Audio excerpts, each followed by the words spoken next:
kerja dalam sinergisitas program pemberdayaan alternatif dengan stakeholder di Kabupaten Gaylues merupakan kegiatan Deputi Pemberdayaan Masyarakat di bawah Direktur Pemberdayaan Alternatif.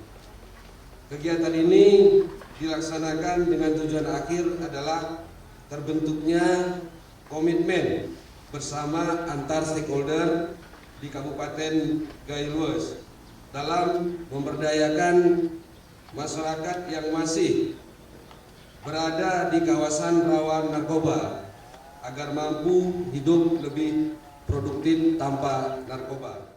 Permasalahan penyalahgunaan dan peredaran gelap narkoba merupakan kejahatan luar biasa yang mengancam Indonesia dan bisa digunakan sebagai salah satu senjata dalam proksiwa untuk melumpuhkan kekuatan bangsa kita. Kejahatan narkoba dilakukan secara terorganisir dengan cakupan luas yang bekerja dengan rapi dan sangat rahasia.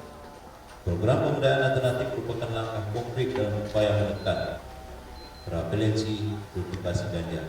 Hadirin yang saya muliakan, saat ini pemerintah pusat melalui BNMRI telah membuka kesempatan seluas-luasnya bagi pemerintah daerah dalam meningkatkan kesejahteraan masyarakat melalui program pemberdayaan alternatif di kawasan rawan narkoba dan kawasan yang rentan terhadap penyalahgunaan narkoba.